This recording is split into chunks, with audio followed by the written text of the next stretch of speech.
Hola chavales, muy buenas.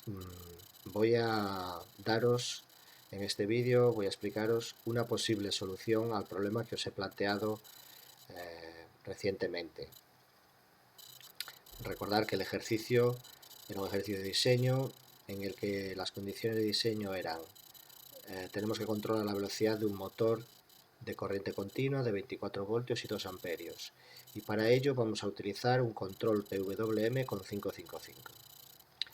Este control PWM queremos que trabaje a una frecuencia de 500 Hz aproximadamente, ¿de acuerdo? Esas eran las condiciones de diseño, tenerlas presentes. Vale, pues vamos a esa posible solución. Aquí tengo en el simulador un esquema, el esquema completo de esa posible solución. Y sobre este esquema voy a ir explicando cada una de las decisiones que hemos adoptado para que el circuito funcione y que con las condiciones que se habían establecido. ¿De acuerdo? Bueno, en primer lugar tenemos el circuito de control, que es el que va a generar la señal PWM. Es un circuito en un vídeo anterior, pero voy a comentar brevemente alguna cosa. Sabéis que la frecuencia de trabajo, la frecuencia de la señal PWM está determinada por este circuito, por estos elementos RC que tenemos aquí, ¿de acuerdo?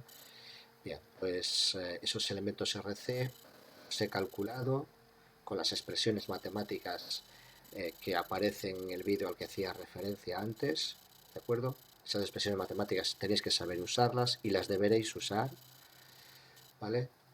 Bien, entonces yo he hecho esos cálculos y me han salido estos valores. He puesto estos valores porque tenemos que poner valores normalizados, aunque los valores que me salgan de las formulitas sean unos valores diferentes, yo tengo que usar o tenemos que trabajar con valores normalizados, valores estándar. Entonces, de las posibles soluciones he optado por estos valores estándar que tenéis aquí, ¿de acuerdo? Vale. Bien, una vez dicho esto, el control, vamos a ponerle otro nombre porque no es un generador PWM, sino que es un control de motor 24 voltios, un generador PWM si queréis. ¿De acuerdo? Vamos a dejarle y vamos a ponerle el nombre exacto. Acostumbraros a ponerle a los vídeos, a los archivos de vídeo, nombres que hagan referencia a lo que va a ocurrir en el vídeo o a lo que va a ocurrir en el archivo, lo que va a ocurrir en la simulación, ¿de acuerdo? Porque es después, una vez que tienes muchas soluciones, una vez que tienes muchas carpetas con archivos de soluciones, muchas veces no vas a saber qué es lo que hace ese circuito si no tienes algún tipo de referencia, bien en el nombre, bien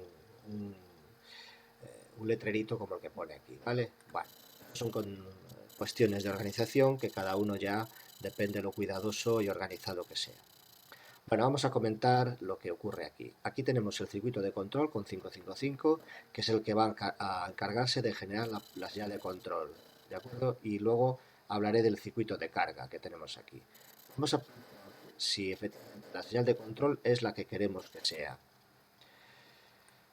Entonces, conectamos el osciloscopio a la salida y aquí ya podemos observar, ya estamos observando de hecho, esa señal de control. Lo primero que tenemos que hacer es medir la frecuencia y comprobar si efectivamente la frecuencia son los 500 Hz aproximadamente. ¿De acuerdo? Tenemos la base de tiempos en 0,2 milisegundos por cuadrícula, pues vosotros mismos podéis comprobarlo. Ya sabéis cómo se mide el periodo, ya sabéis cómo se mide la frecuencia, ¿de acuerdo? Entonces, yo creo que sí, que es una señal de unos 500 Hz. Vale, la amplitud de esa señal la medimos en el eje vertical y efectivamente, pues claro, estamos alimentando con 12 voltios el 555, pues la señal tendrá una amplitud aproximada de 12 voltios también. Por lo tanto, la señal de control es la que queríamos. Vale, pues una vez que tenemos la señal de control, vamos con ella. Esta señal de control, esa señal de control queremos gobernar un motor de 12 voltios, perdón, de 24 voltios y 2 amperios. Entonces no podemos conectársela directamente al motor porque el 555 no podría. Hay que ayudarle con algún componente de este tipo, con un Darlington, resistor de potencia o, en este caso, que hemos optado por un MOSFET de N, un IRF 530 cuyo datasheet lo aquí. El MOSFET es este que aparece aquí, con su patillaje, su encapsulado, ¿vale? Su estructura interna. A las compruebo que efectivamente la corriente del valor puede ser de hasta 14 amperios, con picos de 49, por lo tanto creo que es perfectamente válido. La velocidad es el caso porque la frecuencia son 500 Hz y es una frecuencia, en fin, que podemos considerar baja. Entonces el valor de velocidad en este caso no es tan importante. Volvemos a la simulación y vamos a comentar alguna cosilla más. El motor lo conectamos, como veis, al drenador, en la fuente o el surtidor a la masa. Conectamos un diodo en paralelo con el motor para que en las transiciones, los encendidos y apagados del motor, estos campos residuales que puede haber, que quedan de hecho en los bobinados de los motores o de las cargas industriales como relés, etcétera, no dañen a la estructura conductora del MOSFET. Para eso conectamos, como ya sabéis, un diodo de esta forma.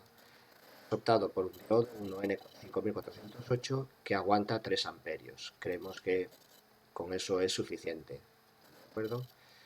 Vale.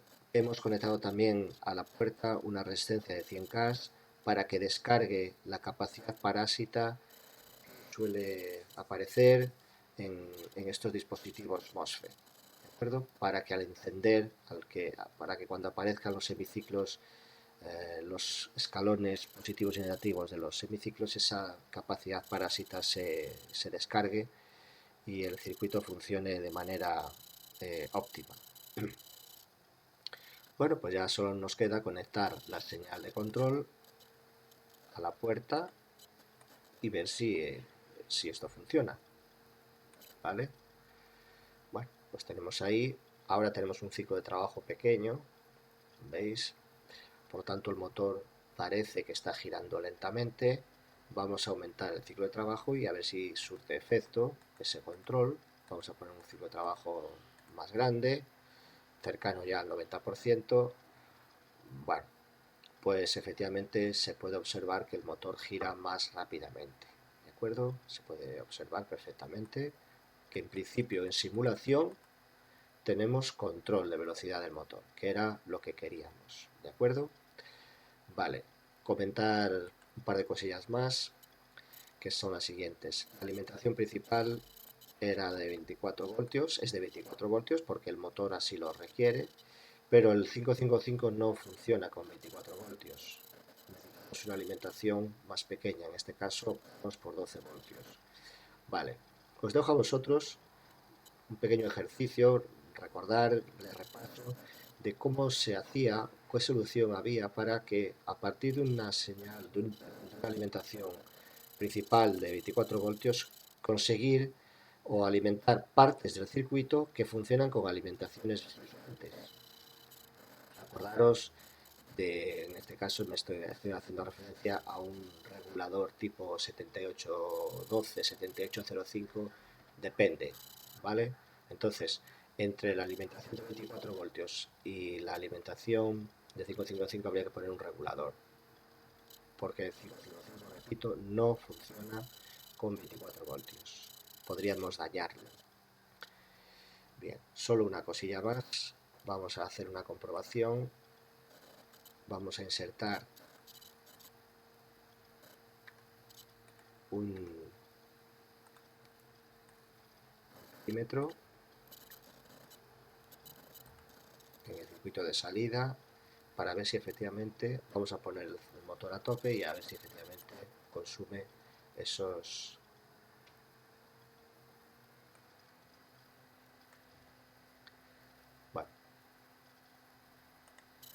efectivamente parece ser, veis, el ciclo de trabajo al 100%, el motor estaría girando en su régimen nominal y como hemos puesto en el motor las características 24 voltios, 12 ohmios,